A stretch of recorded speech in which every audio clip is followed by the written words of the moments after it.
mengenai jemaah tablik. Mereka lebih banyak dakwah ya Pak.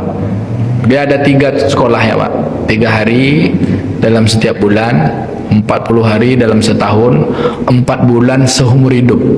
4 bulan itu cukup sekali seumur hidup. Kalau dia ulama, mesti dia pernah khurut setahun untuk menundukkan kesombongannya.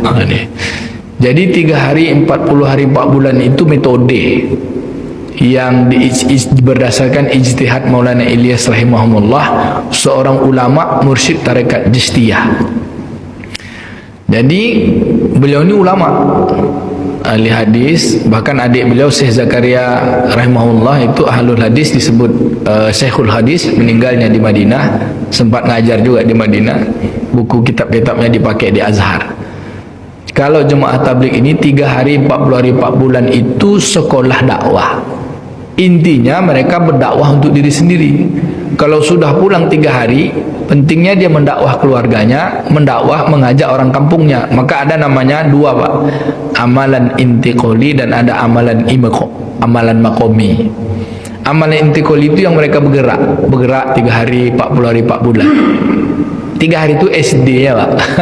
40 hari itu SMA ya lah kira-kira, SD, SMP, SMA. 4 bulan itu SMA-nya. Kalau perguruan tinggi itu yang setahun itu. Tapi seumur hidup sekali cuman. Kalau 3 hari itu tiap bulan. Artinya apa? Maulana Ilyas rahimahumullah dia mengijtihadkan bahwa hidup kita ini zakat harta kita kan 25%. 2,5%. Maka dalam setiap sebulan itu mesti ada 2,5% yang kita korbankan untuk agama. Kalau kita kerja sebulan 27 hari, maka 3 hari gunakanlah untuk agama. Dan di dalam mereka pergi hurut 3 hari itu sebenarnya mengambil metode suluk. Mereka berzikir, pagi petang zikir, malam wajib tahajud.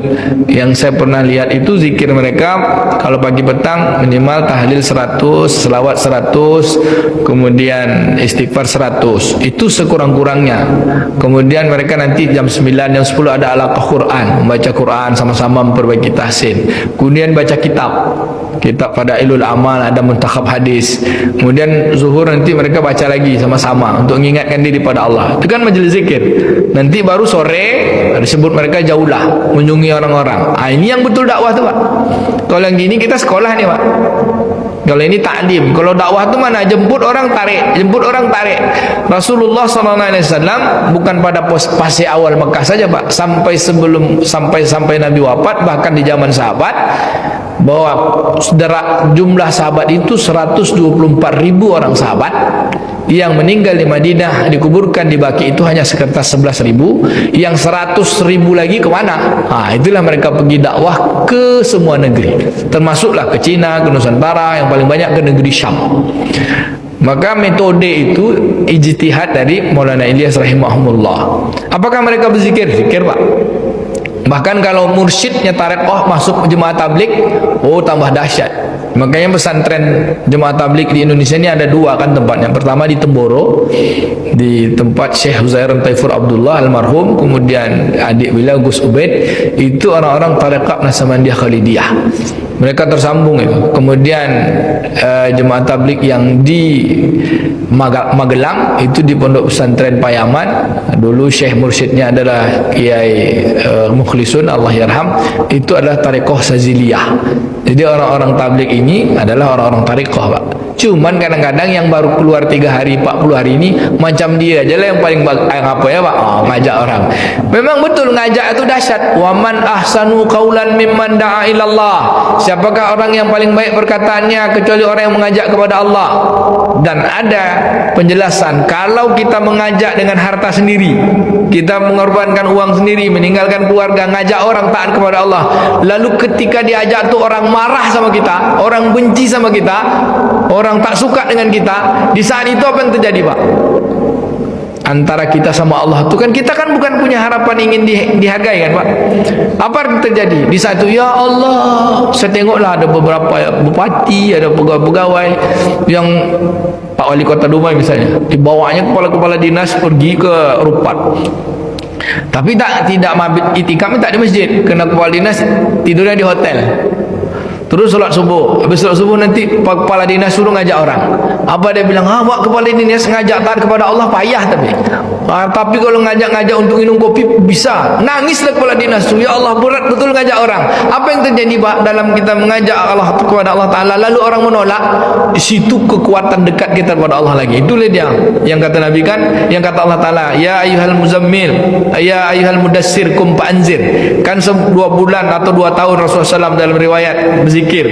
Kemudian Nabi SAW, wa rabbaka fakabbir. Yang berselimut sekarang besarkan Tuhanmu. Apa tu? Suruh dakwah ke rumah-rumah. Ternyata dalam dakwah ke rumah tu berat tantangannya, mujahadah, kepayahannya. Dengan mujahadah tu Allah kuatkan kita dekat dengan dia. Itulah tadi bahasanya, untuk dapat keperluan spiritual maka korbankan diri untuk Allah Ta'ala. Dihinakan diri kita, disusahkan diri kita. Kerana perjalanan suruh nabi-nabi itu susah. Untuk apa? Untuk dapatkan nikmatnya bersama Allah. Kalau nak coba Pak Daris boleh juga sekali keluar 3 hari. Saya juga ingin nih Pak kapan-kapan gitu kan. Tapi sama mursyid lah, sama yang mursyid, sama orang-orang yang memang betul gitu. Apakah mereka apakah zaman ini, ya zaman inilah yang diantara seluruh organisasi, bukan organisasi ya, bukan juga firqah, harokah namanya Pak. Jadi kalau jemaah talib itu pergerakan dakwah, dia ahlu sunnah. Sama kayak, maaf orang bilang Ikhwanul Muslimin sesat. Nah, Ikhwanul Muslimin itu juga ahlu sunnah. Kemudian Tarekat Nasabandiyah adalah ahlu sunnah. Kemudian NU ahlu sunnah. Muhammadiyah adalah ahlu sunnah. Kita sama-sama jemaah. Kenapa? Kita semua adalah harokah, pergerakan yang mengajak taat kepada Allah. Kapan kita baru disebut firqah? Ketika kita berpisah dari umat Islam. Kita nyalahkan orang. Wah, Syiah wah dia aja yang benar, Khawarij wah dia aja yang benar. Maaf, Wahabi misalnya kan, dia aja yang benar. Yang mengaku benar sendiri itu kan memisahkan diri dari umat Islam. Yang lain apakah mereka disebut firqah? Oh ini jemaah tabligh firqah. Enggak, mereka tak menyebut firqah. Kami adalah harokah, adalah pergerakan. Sama kayak NU, Muhammadiyah, Persis, Perti dan sebagainya. Bergerak untuk sama-sama. Oh ini jemaah tabligh dakwahnya. Nanti kawan-kawan yang bergerak dalam bidang ekonomi, ada pula dia. Jadi kita ni tidak bisa sama, tidak bisa sendiri-sendiri. Maka ada satu kitab judulnya Jamaat Menuju Jamaatul Muslimin.